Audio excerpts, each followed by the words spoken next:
자, 오늘은 읽은 말씀을 중심으로 해서 성전의 측량과 두 증인의 사역이라는 제목으로 말씀을 좀 나누려고 합니다. 자, 지금 우리가 어려운 그 부분을 통과해 가고 있는 중입니다. 그런데 제가 최대한 쉽게 설명하려고 노력을 하고 있으니 오늘도 좀 집중해서 잘 따라와 주시면 좋겠습니다.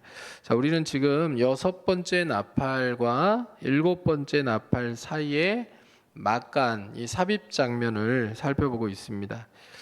자, 이 막간 장면에서 두 질문에 대한 답을 준다 그랬죠. 어떤 질문들입니까? 계속되는 심판 사이에서 하나님은 교회와 성도들을 보호하시니까, 이 질문이고요. 두 번째 질문은 계속되는 심판 가운데서 교회와 성도들의 사명은 무엇인가, 이 질문이에요. 이 질문에 대해서 이미 우리가 살펴본 10장 말씀을 통해서 먼저 답을 얻었죠. 하나님은 하나님의 교회를 그리고 성도들을 심판 가운데서 보호하십니까? 하시죠. 그리고 하나님께서 이 심판 가운데서 성도들에게, 교회들에게 주신 사명은 무엇입니까? 복음을 전하는 거죠. 그렇죠? 복음을 전하는 사명, 끝까지 복음을 전하는 증인으로서의 사명을 하나님께서 맡기셨습니다. 그래서 요한이 작은 두루마리를 먹었을 때 입에는 달고 배에는 쓴 상황이 생겼을 때요, 그때 하나님께서 뭐라고 말씀하십니까? 네가 다시 예언하여야 하리라, 이렇게 말씀하시죠. 그러니까 교회 시대에 하나님의 백성들이 복음, 예수 그리스도의 오심과 또 고난과 죽음 당하심, 그리고 다 승천과 다시 오실 그 모든 일들에 대해서 세상에 증언해야 하는 그런 사명을 부여받았음을 우리가 이미 살펴보았습니다. 이 두 가지에 대한 답을 오늘 말씀 역시 이어가요. 그러니까 요한에게 주셨던 그 사명이 이제 두 증인이라고 불리는 교회에게로 이어져 가고 있는 그 장면을 우리에게 오늘 두 증인 이야기라고 불리는 말씀을 통해서 말씀하시는 거고요. 이 두 증인 이야기, 오늘 읽은 본문에도 하나님은 심판 가운데서 성도들을 보호하신다. 그리고 하나님은 이 심판 가운데서 교회와 성도들이 복음을 증언하는 삶을 살아가기를 바라신다. 이 메시지가 반복적으로 지금 나오고 있다는 것을 우리가 생각해 볼 필요가 있겠습니다. 자, 그래서 먼저 말씀을 좀 자세히 좀 보면요. 1절과 2절을 보면 이렇게 이제 기록이 되어 있어요. 내게 지팡이 같은 갈대를 주며 말하기를 일어나서 하나님의 성전과 제단과 그 안에서 경배하는 자들을 측량하되 성전 바깥 마당은 측량하지 말고 그냥 두라. 이것은 이방인에게 주었은즉 그들이 거룩한 성을 42달 동안 짓밟으리라. 자, 하나님께서 요한에게 뭘 주셨어요? 지팡이 같은 갈대를 주셨죠. 이 지팡이 같은 갈대는요, 자라고 생각하시면 돼요. 사물의 길이를 재는데 사용된 도구예요. 그 길이가 한 7규빗 정도 된다고 합니다. 7규빗은 한 규빗이 45cm 정도 되거든요. 그러니까 7규빗은 계산하면 315cm 정도 됩니다. 그러니까 이 지팡이 같은 갈대를 가지고 성전을 측량하라고 하나님께서 말씀하신 거예요. 그러니까 당시 성전과 또 그 제단과 그리고 그 안에서 경배하는 자들을 측량하라고 하나님께서 명령을 주시는 거거든요. 근데 이 장면은, 이 지금 요한계시록에 나오는 이 성전 측량과 관계된 이 장면은 구약의 에스겔서와 스가랴서에서 가지고 온 장면들이에요. 에스겔서에서는 녹같이 빛난 사람으로 묘사되는 천사 하나가 손에 측량하는 장대를 가지고 성전을 측량합니다. 에스겔의 성전 측량은 성전의 회복, 재건과 우상 숭배의 죄의 오염으로부터 하나님께서 보호하신다는 것을 의미하는 그런 그 문맥을 가지고 있습니다. 또 성전의 측량은 성전이 하나님께 속한 하나님의 소유다라는 것을 분명히 하는 의미를 가지고 있어요. 성전은 하나님의 소유고 성전은 하나님께서 보호하시는 장소이다. 이것을 에스겔의 성전 측량을 통하여서 나타내시는 거죠. 그리고 스가랴 2장에도 성전 측량과 관계된 장면이 나오는데 스가랴 2장 1절부터 5절까지를 보면 예루살렘 전체를 측량하면 성전을 측량하는 장면이 나와요. 성전의 경계가 그어져요. 그리고 하나님께서 이 성전 안에 임재하시고 그리고 이 성전을 보호하십니다. 그리고 예루살렘 성벽은 성 전체를 이제 측량했으니까 이 성벽은 불 성벽이 되어서 외부의 어떤 공격에도 흔들림이 없이 끄떡없이 버텨내는 장면입니다. 그러니까 이런 이제 구약의 의미들이요, 이 요한계시록의 성전 측량을 하는 이 부분의 의미적인 계승이 이어져요. 그러면 우리가 종합해 보면 어떤 의미겠습니까? 하나님이 지금 성전을 측량하라고 말씀하시는데 측량된 하나님의 성전, 제단, 그리고 거기서 경배하는 자들은 하나님의 소유고 그리고 하나님의 보호하심 가운데 있고, 그렇죠? 하나님께서 그곳에 임재하셔서 그들을 철저하게 다스리신다. 이런 것을 의미하는 거예요. 이해가 되셨죠? 그러니까 성전을 왜 갑자기 측량하지? 이 성전의 측량은 구약의 이미지를 그대로 가지고 와서 하나님의 소유, 하나님의 보호하심, 이것을 지금 상징적으로 보여주는 그런 내용들이다라고 이해하시면 되겠습니다. 특별히 우리가 살펴볼 것은 성도에 대해서 계시록이 원래 하나님의 사람들, 이 성도들에 대해서 이 앞부분에는 하나님의 성전 기둥이요, 나라요, 제사장이요 이렇게 언급을 했거든요. 근데 오늘 본문에서는 어떻게 언급을 하고 있습니까? 성전 안에서 경배하는 자들로 하나님의 백성들을 언급하고 있어요. 이는 하나님께서 그의 성도들 또 그리스도의 몸된 교회 공동체를 하나님의 소유로 붙들어 주시고 지켜 주신다. 성도 한 사람 한 사람을 하나님께서 소유로 삼으시고 그리고 붙들어 주시고 지켜 주신다라는 것을 의미하는 거예요. 자, 그럼 여러분 한 사람 한 사람은 하나님의 소유입니다. 맞습니까? 하나님의 소유이고 하나님께서 여러분 한 사람 한 사람을 지켜주시고 보호해 주십니다. 믿으십니까? 그러니까 이런 믿음의 확신이 우리에게 필요한 시대를 우리가 살아가고 있어요. 우리가 세상을 살아가다 보면 믿음이 흔들릴 때가 너무나도 많거든요. 하나님 정말 나를 사랑하시는가? 살아계시는가? 하나님 나를 붙들고 계시는가? 도와주시는가? 이런 질문들이 일어날 때가 있잖아요. 근데 그런 순간에도 한순간도 의심하지 않고 내가 하나님의 소유요, 하나님이 나를 붙들어주고 계시고 하나님 나를 보호하고 계신다, 이 믿음을 고백하고 선포하며 살아갈 수 있는 하나님의 사람들이 되실 수 있기를 주님의 이름으로 축원합니다. 그런데 이 장면에서 우리가 주목할 부분이 있는데요, 성전의 바깥마당은 하나님께서 측량하지 말라고 말씀하세요. 성전인데 성전의 사실 바깥마당도 성전 안에 있어요. 큰 벽으로 둘러싼 그 성전 안에 바깥마당이 있고 그 다음에 지성소, 성소 이렇게 우리가 부르는 그 구조가 이렇게 놓여지거든요. 제가 그림을 하나 보여드릴 텐데요. 이 그림을 한번 보세요. 자, 성벽이 보이죠? 저 성전벽이에요. 성전벽인데 성전벽이 보이시죠? 이게 지금 헤롯 시대의 성전이거든요. 예수님 당시 마지막 성전, 헤롯 시대의 성전인데요. 이게 원래 스룹바벨의 성전을 굉장히 오랜 기간 증축한 그 예수님 당시에 아직도 공사가 진행되고 있던 성전이에요. 여기에 보면 이제 유대인 남자들을 위한 뜰, 또 여자들을 위한 뜰, 이렇게 뜰들이 여러 개가 있었고 그 중에 또 이제 바깥뜰, 이방인의 뜰, 오늘 이제 하나님께서 측량하지 말라고 말씀하신 그 바깥의 이방 뜰이 저기예요. 넓죠. 운동장 같이 넓게 양쪽으로 좌우로 펼쳐진 저곳이 하나님께서 오늘 측량하지 말라고 말씀하신 성전 바깥 마당입니다. 그러니까 이방인의 뜰이라고 불리던 곳이에요. 근데 왜 저곳은 하나님께서 측량하지 말라고 하셨을까요? 왜 조금만 측량하지 말라고? 저 분명히 보면 성전 벽 안에 있잖아요. 그렇죠? 그러면 성전이라고 할 수 있습니까? 없습니까? 바깥들은 성전이라고 할 수 있어요? 없어요?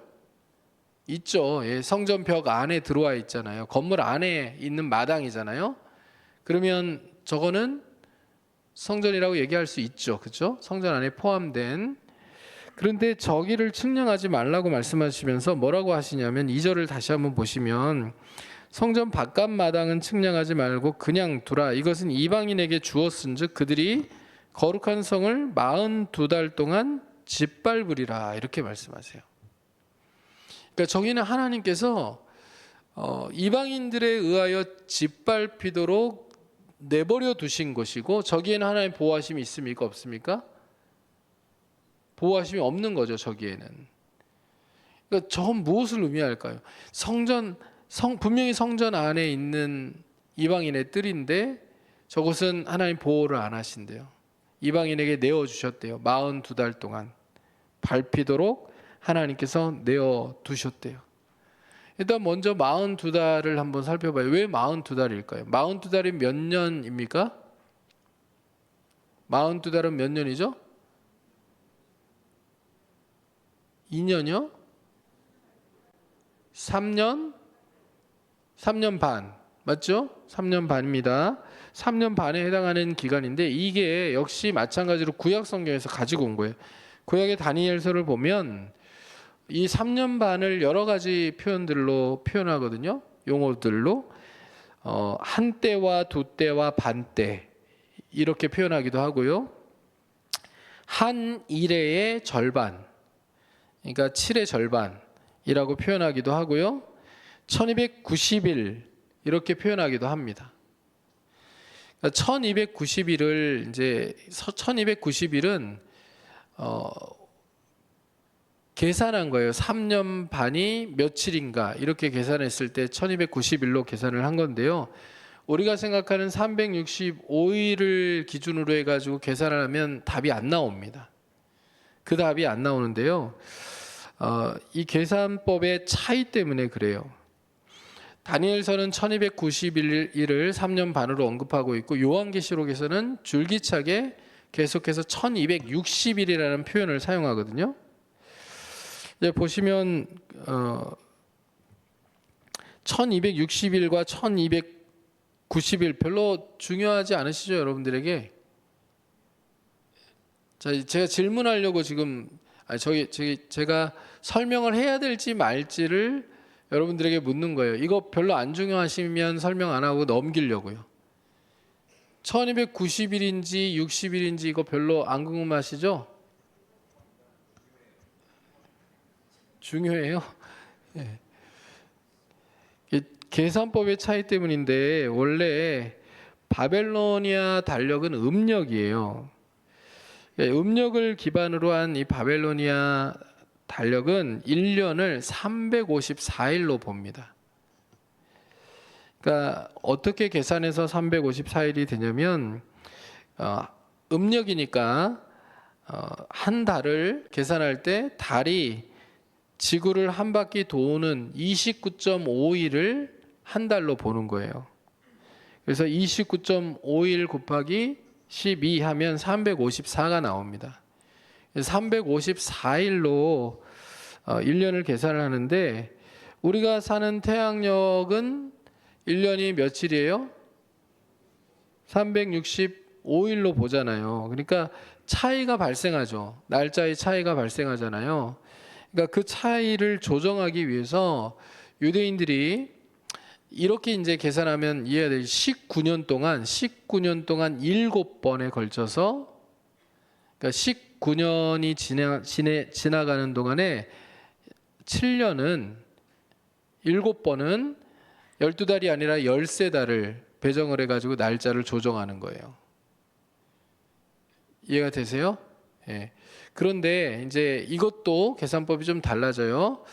자, 그렇게 하면 354일 더하기 30을 더하면 어떻게 돼요? 384일이 되죠. 그렇죠? 384일 곱하기 3년 반 하면 또 답이 안 나오거든요. 그러니까 이게 실제 날짜는 음력으로 354일을 지나면서 지키는 것은 이제 19년 동안 7번에 걸쳐서 13번째 달이 있다라고 생각하고 움직여 가고요. 계산하고 살아가고 그렇게 삶은 살아가고, 당시 이제 묵시 문학과 상징적인 그런 개념에서 문학적인 개념으로 쓸 때는 또 계산할 때는 360일을 1년으로 봐요. 이해가 되셔요? 그래서 360일을 1년으로 봤을 때 거기에 윤달을 더하니까 1290일이라고 하는 숫자가 나오게 되는 겁니다. 잘 이해가 안 되시면 돌려듣기를 하시면서 집에서 계산기를 두드리면서 계산을 해보시면 좋겠어요. 그래서 제가 물어본 거잖아요. 이거를 설명을 할 필요가 있겠느냐 없겠느냐, 중요한가 안 중요한가. 어찌 됐건요, 중요한 것은 그 42달, 그 다음에 3년 반이라고 하는 시간이죠. 3년 반이라고 하는 시간인데, 이 시간은 긴 시간이에요, 짧은 시간이에요? 성경에서 이 시간은 짧은 시간을 의미합니다. 이 7년이 아니잖아요. 안식년까지 가는 7년의 기간이 아니고 3년 반, 절반에 해당하는 시간이에요. 근데 이 시간 동안은 교회가 박해를 당하고 어려움을 당하고 핍박을 당하는 시간이지만, 그 가운데서도 복음을 증거해야 되고 하나님의 심판이 곧 온다는 것을 증거해야만 하는 사명을 가진 시간이라는 거예요.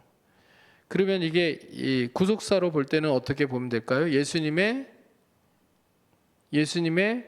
승천부터 예수님이 최후의 심판을 위하여 다시 오시는 그때까지의 기간을 이 3년 반의 시간으로 우리가 볼 수 있겠죠.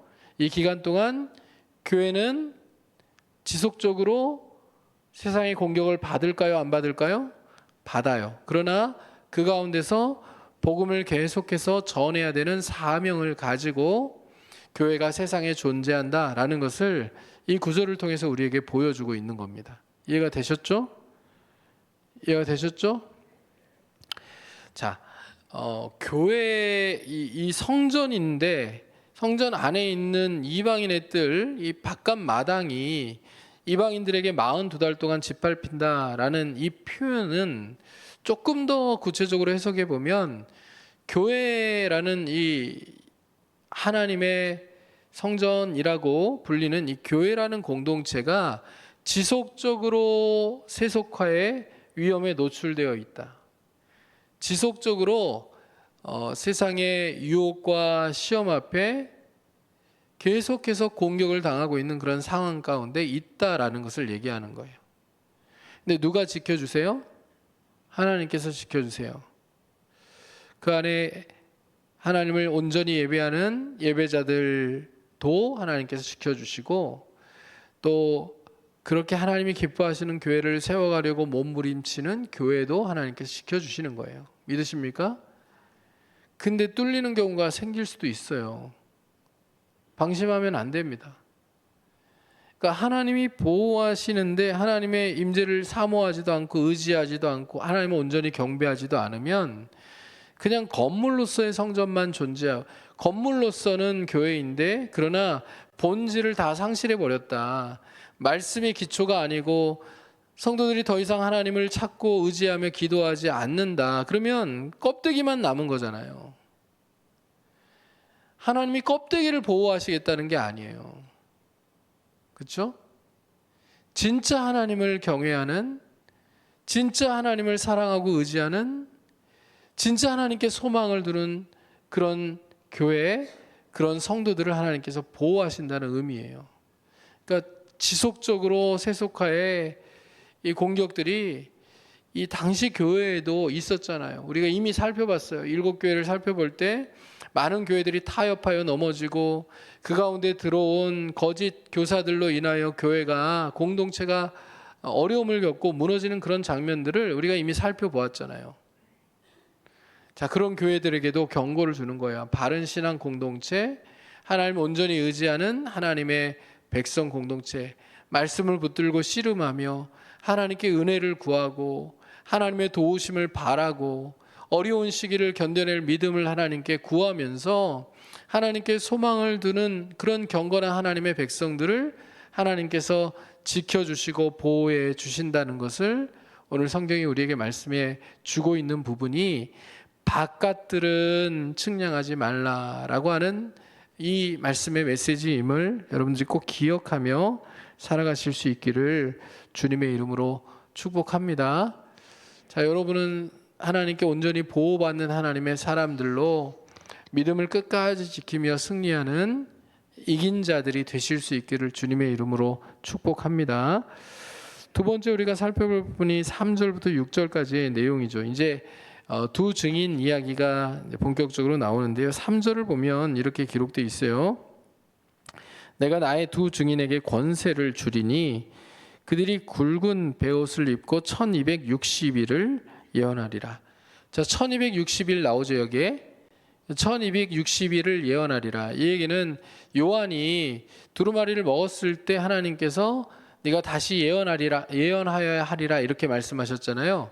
그 사명이 이제 이 두 증인에게 이어졌다는 것을 의미하는 거예요. 그러니까 3년 반 교회가 교회 앞마당이 지금 42달 똑같은 시간입니다. 1260일 기간 동안에 계속해서 이방인에게 짓밟히는 그런 상황들 가운데서 두 증인은 오히려 반대로 복음을 증거하는 사명을 감당하는데 하나님께서 그것을 위해서 권세를 주셨다는 거예요. 그럼 두 증인이 뭔지를 우리가 생각해 봐야 되잖아요. 두 증인은 바로 4절에 보면 나와요. 그들은 이 땅의 주 앞에 서 있는 두 감람나무와 두 촛대니라고 기록이 되어 있죠.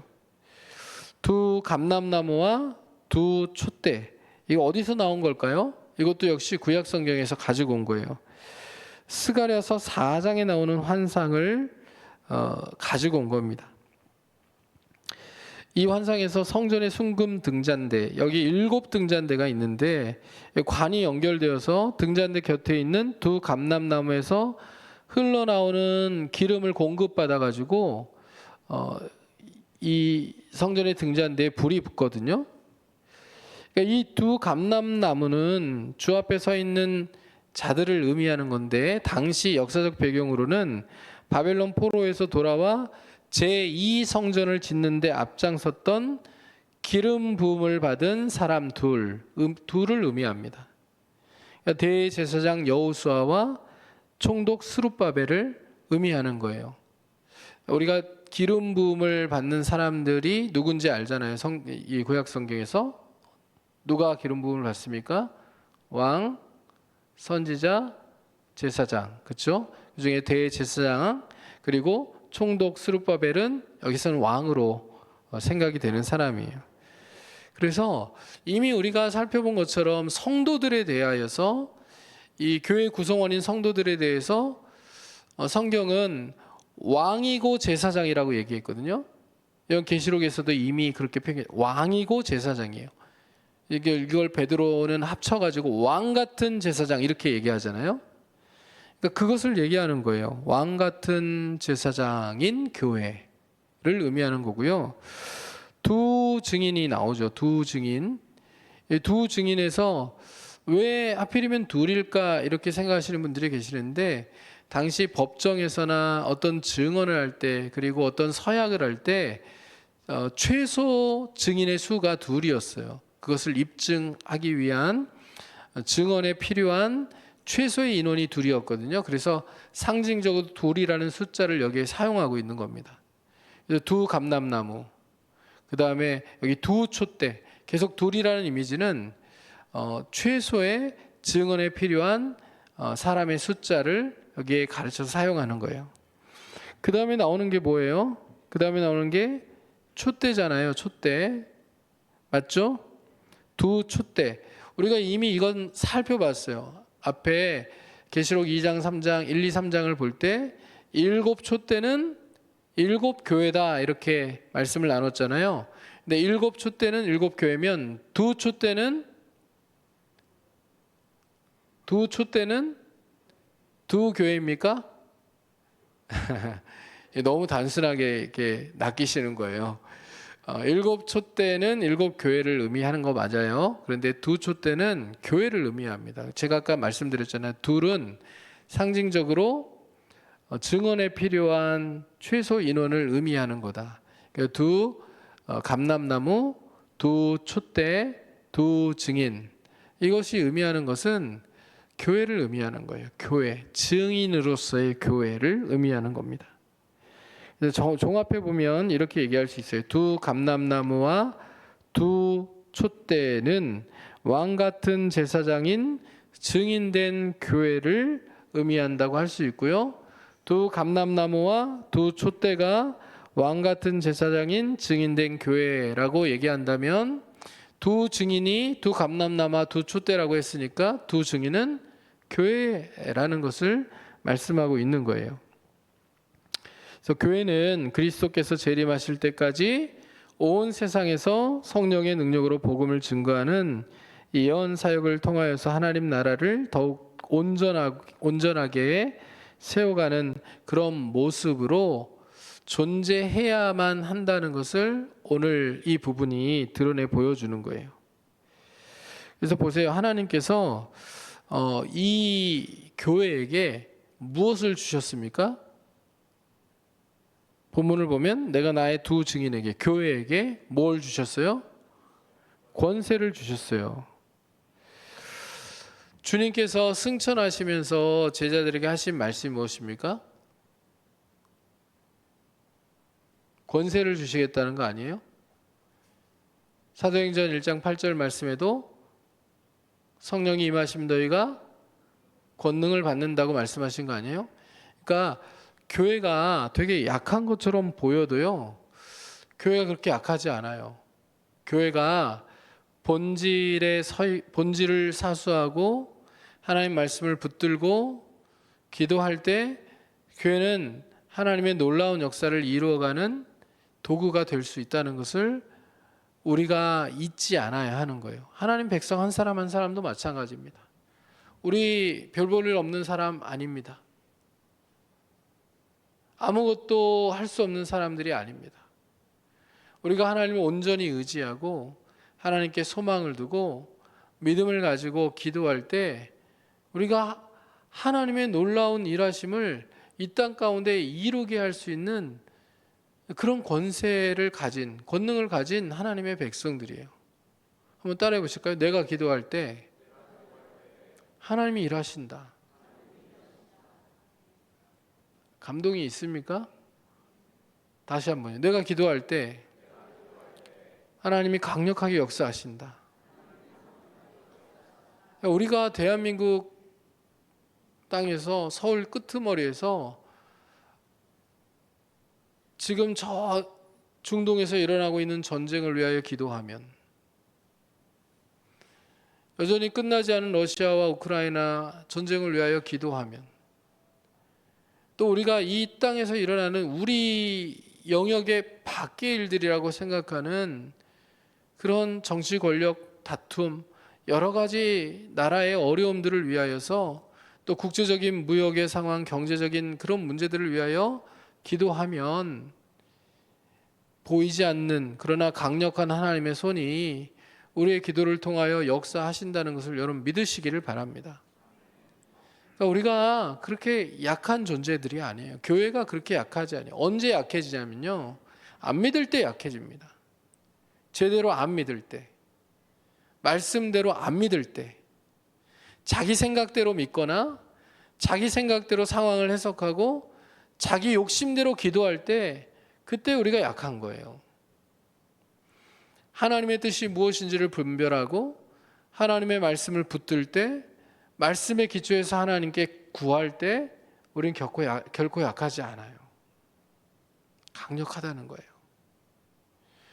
여러분, 이 땅에 예수 믿으면서 살아가시면서요, 능력 있는 권세 받은 하나님의 백성답게 권능 있는 하나님의 백성들로 그렇게 살아가실 수 있기를 주님의 이름으로 축복합니다. 매번 무기력하게, 매번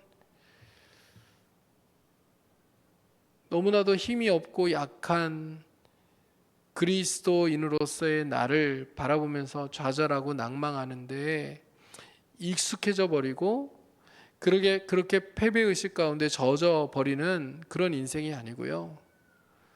내가 기도할 때 하나님 강력하게 일하신다. 내가 말씀으로 살아갈 때 하나님 나를 통하여 역사하신다. 이것을 선포하면서 삶으로 그걸 경험하면서 살아갈 수 있는 우리 모두가 될 수 있기를 주님의 이름으로 축원합니다.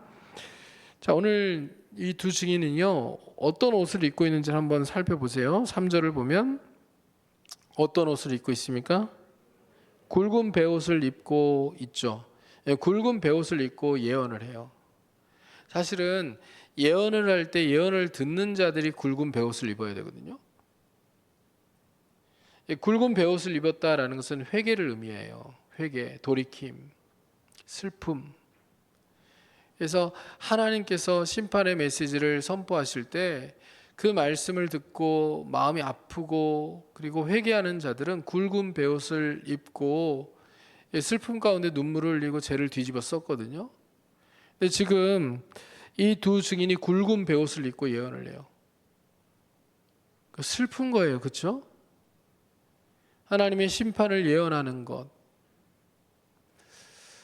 너희들이 회개하지 않으면 하나님의 무서운 심판이 이제 최종적으로 이루어질 텐데, 지금 이 막간의 장면이 6번째 나팔과 7번째 나팔, 7번째 나팔이 최후의 심판인데 그 나팔 사이의 막간이잖아요. 그러니까 곧 하나님께서 최후의 심판을 내리실 텐데 회개하지 않으면 큰일 난다. 이 메시지를 전하는 자들의 눈에 이 눈물이 가득하겠죠. 그렇죠?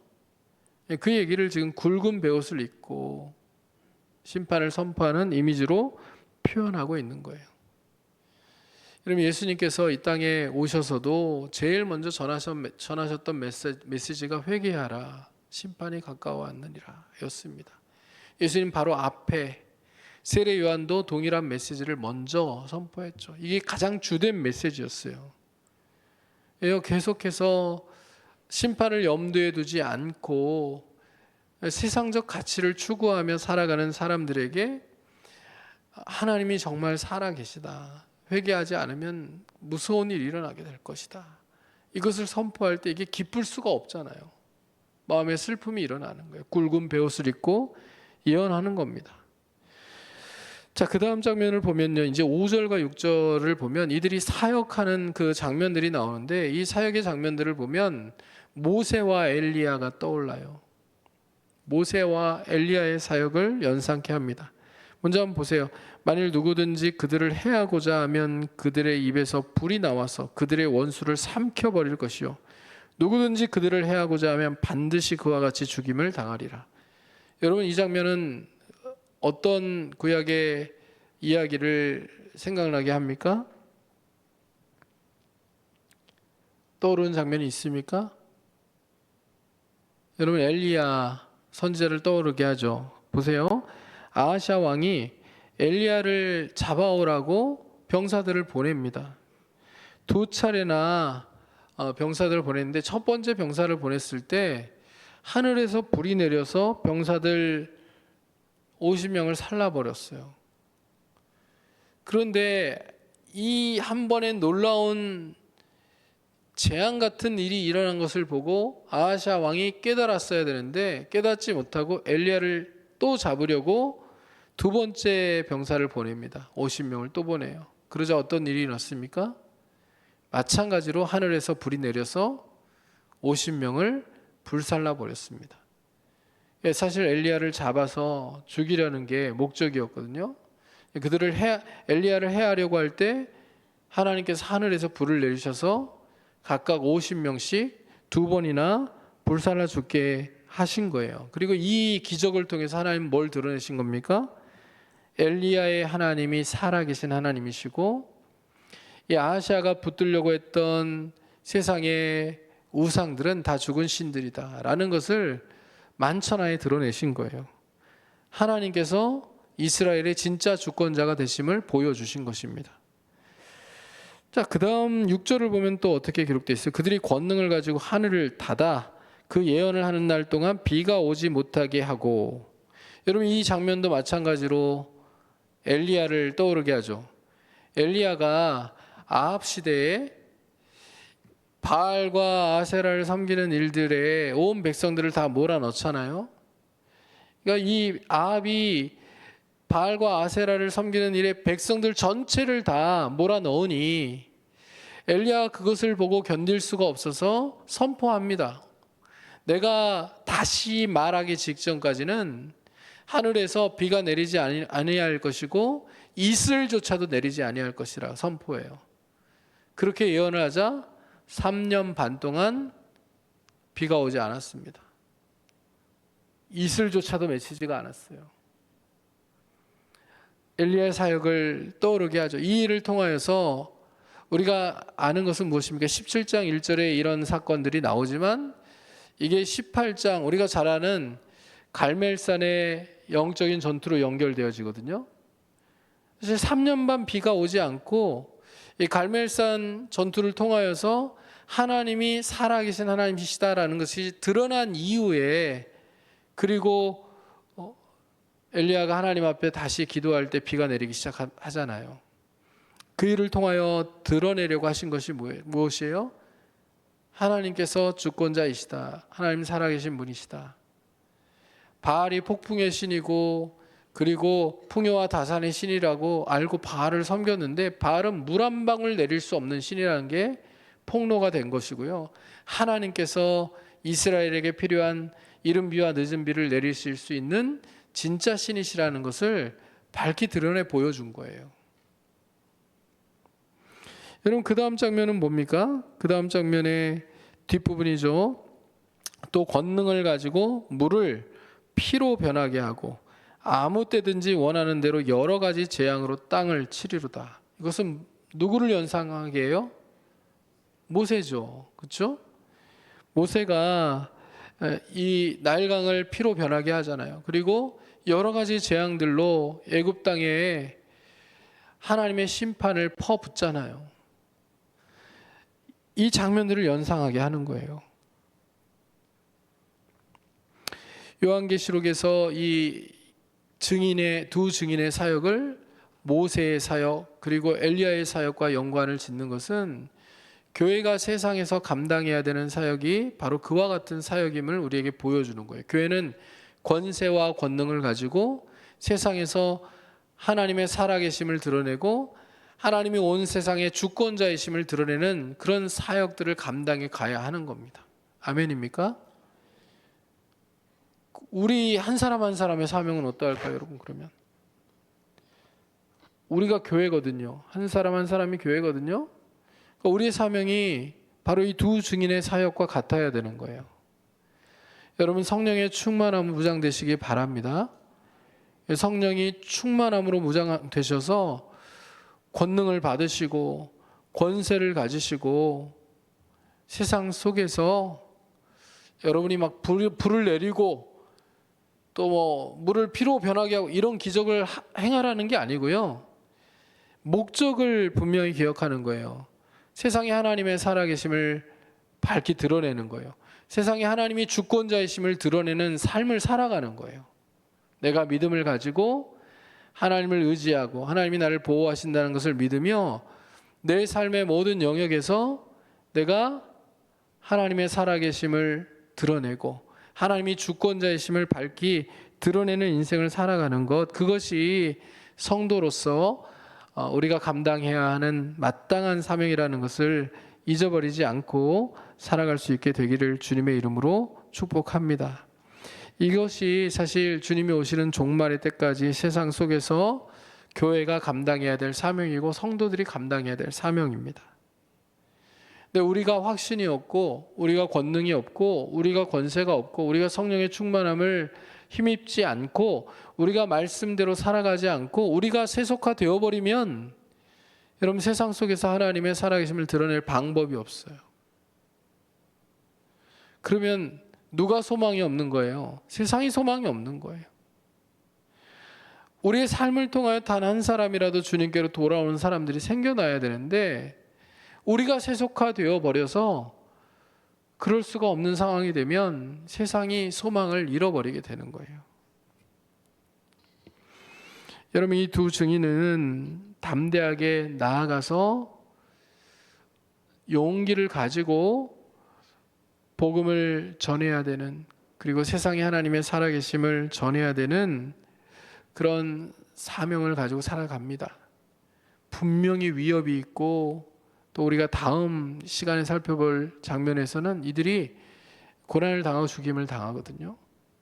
그런 상황 가운데 놓일 수 있지만, 그러나 하나님이 측량하신 성전 안에 내가 거하는 자다라는 이 확신을 가지고 이들은 담대하게 세상 가운데서 복음의 증인으로서의 삶을 살아내는 거예요.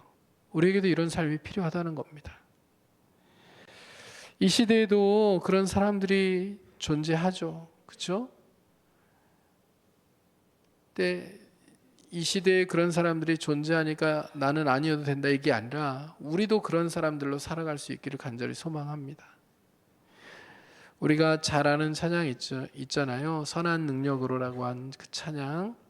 그 찬양이 원래 본회퍼, 디트리 본회퍼의 편지로부터 가져온 가사를 가지고 작곡된 그런 찬양입니다. 근데 이 본회퍼가 나치의 압박 속에서도 복음과 신앙을 지켜내잖아요. 가족과 교회가 탄압받는 그런 상황 가운데서 본회퍼는 독일 교회의 타협에 맞서서 비판을 합니다. 오직 하나님 앞에서만 나는 무릎을 꿇겠다라고 선언하면서 독일 교회가 나치 치하에 무릎을 꿇고 협력하는 그 모습에 대해서 강력한 비판을 가해요. 그리고 자신은 하나님 앞에서만 무릎을 꿇는다라고 얘기했던 그 선언, 그 고백 그대로 감옥에 갇혀서도 마지막 순교를 당하는 그 시간까지도 교회를 위한 중보와 세상을 위한 중보를 쉬지 않았습니다. 복음을 전하는 일들도 마찬가지로 쉬지 않았어요. 감옥에 갇혀서도 복음을 전하는 그 사명들을 끝까지 감당했습니다. 처형되기 바로 직전에도 그의 입에서는 하나님께 모든 것을 맡깁니다 라는 기도가 터져 나왔어요. 여러분, 두 증인의 담대함, 그리고 이 디트리 본회퍼의 담대함은 성전 안에 거하는 경배하는 자들에 대하여 하나님께서 측량하셨다. 우리를 보호하신다, 지켜주신다, 인도하신다. 우리는 단순히 보호하심과 인도하심을, 그의 생명을 지키시고 그의 상황에서 그를 구원해내시는 것으로 생각해내지만, 여러분, 우리의 삶은 이 땅에서의 삶이 다가 아니거든요. 그렇죠? 결국 하나님이 지키시는 것은 무엇입니까? 어떤 고난과 역경의 상황에서도 이렇게 담대함을 잃어버리지 않도록 우리의 믿음을 지켜주시는 거예요. 확신을 지켜주시는 겁니다. 사실 이게 제일 중요한 거 아니에요? 여러분, 우리가 이 험한 세상, 타락한 세상, 이미 병들어 있는 이 세상에서 태어나는 순간부터 죽음을 향해 달려가는데 사고로부터 자유로울 수 없고 질병으로부터도 자유로울 수 없고 죽음으로부터도 자유로울 수 없는 이 세상 속에서 안 믿는 사람들과 완전히 구별되게 우리는 예수 믿으니까 절대 아프지 않아요, 죽지 않아요, 사고를 당하지 않아요, 이렇게 선언하며 살 수 없다는 거 너무나도 잘 아시잖아요. 우리도 세상을 살아가면서 사람들이 겪는 일반적인 어려움들을 다 겪으며 살아갈 수 있고요. 예수를 믿는다는 이유 때문에 특별한 어려움을 겪을 수도 있어요. 그 가운데서 제일 중요한 게 뭐예요? 그 모든 상황 가운데서도 하나님이 우리와 함께 하신다, 우리를 지켜주신다, 우리를 보호해 주신다 라는 이 믿음을 가지고 흔들리지 않는 거, 이게 제일 중요하잖아요. 여러분, 이 두 증인이 그렇게 복음을 전해야 된다는 것을 우리에게 가르쳐주고 있고요. 이 두 증인의 담대함을 가지고 그렇게 믿음을 지키기 위하여, 믿음을 또 가지고 복음을 전하기 위해서 목숨을 걸었던 우리 선배들이 너무나도 많은 그런 선배들이 있기에 이 땅에도 복음이 전해져서 우리도 지금 예수 믿고 있다는 것을 기억하면서 우리 삶에서 우리도 증인으로서 용기를 내야 할 부분에 용기를 내고 삶의 모든 영역에서 담대하게 주님의 복음을 정말 안타까운 마음으로 또 슬픈 마음으로 하나님을 기대하는 마음으로 굵은 베옷을 입고 복음을 전하는 그런 모습으로 우리가 사명들을 감당해 가며 하나님의 일하심을 기대하는 우리 모두가 될 수 있기를 주님의 이름으로 축복합니다. 옆에 계신 분들에게 그렇게 한번 인사해 볼까요? 하나님 당신을 지키십니다. 아멘입니까? 한 번 더 하겠습니다. 하나님께서 당신을 통하여 일하십니다. 여러분 이거 두 가지 오늘 기억하시면 돼요. 하나님이 우리의 인생을 지키십니다. 그리고 하나님이 우리를 통하여 일하시기를 원하십니다. 그렇게 우리를 지키시는 하나님을 신뢰하면서 어느 순간이든지 우리가 믿음을 지키며 하나님이 우리를 통하여 일하고자 하실 때 기꺼이 우리가 하나님의 도구로 쓰임받는 인생이 되기 위하여 우리를 하나님께 내어드릴 수 있는 그런 충성된 증인들로 우리 모두가 살아갈 수 있기를 주님의 이름으로 축복합니다. 자, 같이 498장 찬송가 찬양하신 후에 우리 함께 기도하는 시간 갖기를 원합니다.